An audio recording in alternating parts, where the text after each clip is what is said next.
मैं बरामदे से निकलकर स्टोर रूम आ गया। स्टोर रूम की अलमारी के पीछे चला गया और पूरी तरह आज किसी डर और खौफ के बगैर वहां बैठ के देखने लगा। मुझे लगा खाला कहीं नजर नहीं आ रही थी। फिर मुझे पानी की आवाज आई। मैं समझ गया कि खाला भी टॉयलेट इस्तेमाल कर रही हैं। फिर पानी बंद होने की आवाज आई और मैं आंखें फाड़ फाड़ के देख रहा था। खाला मुझे नजर आई। फिर खाला ने अपनी शलवार फर्श पर गिरा दी, जो कि खाला ने साइड पे ही उतारी होगी। इसके बाद खाला ने कमीज भी उतार कर फर्श पर फेंक दी। फिर मैंने देखा कि खाला वहीं पर बैठ गई हैं। मैं आंखें फाड़ फाड़ कर बाथरूम में देख रहा था। खाला ने अपना पिछला हिस्सा फर्श पर रखा और अपने कपड़े धोने लगे। मैं उनको बड़ी मजे से देख रहा था। इनका खजाना मेरे सामने था, जो कि बहुत ही खूबसूरत था। जैसे जैसे खाला कपड़ों पर साबिन लगा रही, अस्सी तरह नारियल भी मिल रही थी। मैं पूरी तरह तैयार हो चुका था।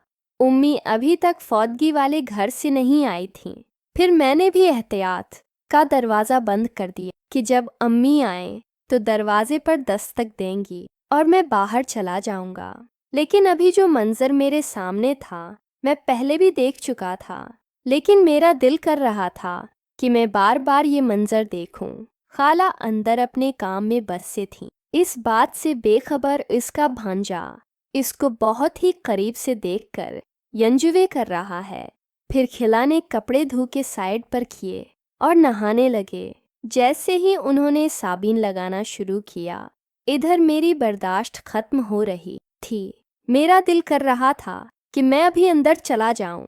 इसके बाद खाला ने वो काम किया जो उन्होंने पहले भी नहाते हुए किया था। वो अपने हाथ से खुद को सुकून देने लगे। वो पहले वाले दिन की तरह थोड़े पीछे हुए और पीछे वाली दीवार से टेक लगा के बैठ गई। ये सारा मंजर देखकर मेरी हालत और बरी हो रही थी। मैं उठा और बाहर सहन में आके बाथरूम के दरवाजे पर दस्तकी। खाला अंदर से बोले, कौन है? मैं नहा रही हूँ। मैंने कहा, मैंने भी नहाना था। फिर खाला बोली, बाद में नहा लेना। मैंने शरारत से आहिस्ता आवाज में कहा, मैं आपके साथ न आ सकता हूँ। खाला बोली, चल भी शर्म, तुमने तो शर्म बिल्कुल ही छोड़ दी। मैंने कहा, अच्छा दरवाजा खोलें, कोई भी नहीं है। खाला ने कहा, भाग दियो यहाँ से। मैंने कहा, मैं बस नहूंगा और कुछ नहीं करूंगा, पक्का वादा। खाला ने कहा, अब जाते हो या नहीं? मैंने कहा, छानस अच्छा है खाला, हम दोस्त भी तो हैं। मुझे लग रहा था खाला दरवाजे के पास ही है, क्योंकि उनकी आवाज़ मुझे बहुत करीब से आ रही थी। वो आहिस्ता बोल रही थी, मैं भी आहिस्ता ही बात कर रहा था। खाला ने कहा, मुझे कोई छंके नहीं लेना, तुम तो हर वक्त बस। मैंने कहा, अच्छा एक बात तो मान लो खाला। खाला ने कहा, क्या? मैंने थोड़ा सा झुकते हुए कहा, अपने बाल तो साफ कर लें। और मैं हंसने लगा। खाला ने कहा, चल अब चला जा, मुझे नहाने दें। ने देख लिया तो पता नहीं क्या सोचेगा, तुम तो मुझे बदनाम करने पर तले हुए हो। मैंने कहा, मैं जाता हूँ, आप साफ कर लो ना। खोलान, जल्दी जल्दी। कहाँ? अब जाओ। मैं जल्दी से वहाँ से हटा और स्टोर रूम मैं चला गया और देखने लगा। खाला फर्श पर पीछे को टेके लगा के बैठी हुई थी, जिससे मुझे अंदाजा हो गया कि जब खाला मुझसे बात कर रही थीं, तब वो दरवाजे के पास थीं। खजाना मेरे सामने था। मैंने खाला का चेहरा देखा तो उनके चेहरे पर स्माइल थी। वो बहुत खूबसूरत लग रही थी। इसके बाद खाला फिर से वही काम करने लगी जो पहले कर रही थी। मैं बड़े वार से देख रहा था। गालिब एक ही हाथ ही सब कुछ कर रही थी। उनके साथ साथ में भी खुद को सुकून दे रहा था। थोड़ी देर बाद वो सुकून में आ गई। मैं ये सब बड़े गौर से देख रहा था और हर पल एंजॉय कर रहा था। इसके बाद मैं बरामदे में आ गया। मुझे पता था कि अब खाला बाहर निकलने वाली हैं। मेरे 5 मिनट बाद खाल बाहर निकले और सहन में आकर उसने अपने कपड़े उतार पर डाले और अपने बाल खिशक करने लगी। तब मैं भी सहन में आ गया। छोटू भी पूरी तरह तैयार था। मैं खाला के सामने तो आ गया, लेकिन अब मुझे खाला से की हुई बातों पर शर्म आ रही थी और मैं उनसे आंखें नहीं मिल रहा था। खाला ने एक बार मेरी तरफ देखा, उनके चेहरे पर हल्की सी मुस्कुराहट थी, फिर बोली, अब बताओ क्या कह रहे थे। मैं चुप रहा तो खाला ने दोबारा पूछा, अब बोल क्यों नहीं रहे? उस वक्त तो तोते की तरह बोल रहे थे और मुझे तंग कर रहे थे, अब बोलती क्यों बंद हो गई है? मैंने कहा कि मैं कब बोल रहा हूँ। खाला बोले, जब मैं बाथरूम में थी और तुम बेशर्मों की तरह मुझे तंग कर रहे थे और अब मना को ताला लगा लिया है। मैंने कहा, आप नाराज होंगे क्या? खाला ने कहा, नहीं नाराज नहीं। खाला ने कहा, बोलो क्या कर रहे थे? मैंने कहा, मैंने तो इतना ही कहा था कि मैंने नहाना है। खाला ने कहा, बेशर्म, क्या मेरे साथ ही नहाना था? अब चले जाओ, बाथरूम में ना, और ना आलू जितना नहाना है। अब मैं तुमको मना नहीं करूंगी। मैंने कहा, ठीक है, मैं नहा लूंगा, मुझसे कोई बात नहीं हो रही थी। खाला ने कहा, तुम बहुत बिगड़ते जा रहे हो। और क्या कह रहे थे? खाला समाइल के साथ चलते हुए बोल रही थीं और मेरी तरफ देख रही थीं।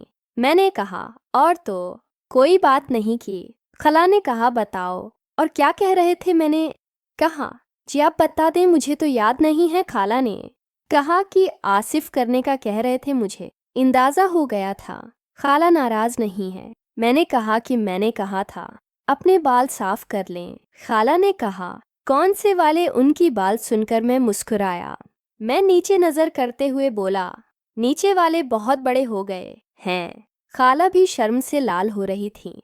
फिर खाला ने कहा, तुमको कैसे पता कि बड़े हो गए हैं और तुमने क्या करना है? मैंने कहा, मैंने तो कुछ नहीं करना। खाला बाल सुखाने के बाद अंदर जाने लगी और मुझे भी कहा, अंदर आ जाओ। ड्रेसिंग टेबल के सामने खड़ी हो के बालों में ब्रश करने लगी और मैं पीछे खड़ा शीशे से उनको देखने लगा। खाला भी शीशे से मुझे देख रही थी और हंस रही थी। वो ना आंखें और भी प्यारी लग रही थीं। उनको देखते हुए मुझे दादी अम्मा की बात याद आ गई कि जब उन्होंने कहा था कि अगर नरगिस तुम्हारी खाला ना होती तो तुम्हारी शादी इसके साथ कर देते थे। हालात को शीशे के सामने खड़ा देखकर मुझे अपने अंदर शौहर वाली फीलिंग आ रही थी कि मेरी बीवी भी उस तरह खड़ी होगी और मैं उससे इस तरह पीछे से देखकर मुस्कुरा रहा होगा। मैं अपनी सोचों में गुम था कि खाला बोले, तुमने बताया नहीं, तुमने बाल साफ करवा के क्या करना है? मैंने भी थोड़ी हिम्मत की और पीछे से उनको पकड़कर साथ लगा लिया। मेरे हाथ उनके ऊपर थे। मैं बोला कि मैंने वैसे ही कहा था, बाल साफ कर लें। खाला ने कहा, अच्छा छोड़ो ना, मुझे बाल तो सीधे करने दो। मैंने कहा, ऐसे ही कर लो। तब खाली बोली, ऐसे नहीं हो रहे, बैठ के करने हैं। वो मुझसे खुद को छुड़ाने लगी, लेकिन मैंने उनको छोड़ा नहीं और पीछे पड़े इस स्टूल पे बैठने लगा। खाला बोले, तुमने नहीं बैठना, मैंने बैठना है। मैंने भी उन्हीं के अंदाज में कहा कि एक ही बात है ना खाला। खाला मैं बैठ देता हूँ, आप ऊपर बैठ जाना। खाला बोली, बहुत बेशर्म हो, दरवाज़ा भी खुला है। मैंने कहा, उम्मा जी घर पर हैं और वो रूम से नहीं आ सकती। खाना ने कहा, जाओ उनको देखो और दरवाज़ा भी बंद कर दूँ। मैं जल्दी से उनको देखने गया। वो अपने कमरे में ही लेटी हुई थीं। मैंने सहन का भी जायज़ा लिया और कमरे में आ गया, दरवाज़ा बंद किया और खाला पीछे पड़े इस स्टूल पर बैठे। प्यारे नाज़िम, इसकी अगली किस्त देखने के लिए हमारे चैनल को सब्सक्राइब कीजिए और बेल आइकन को क्लिक कीजिए ताकि हमारी नई आने वाली किस्त आपको आसानी से मिल सके।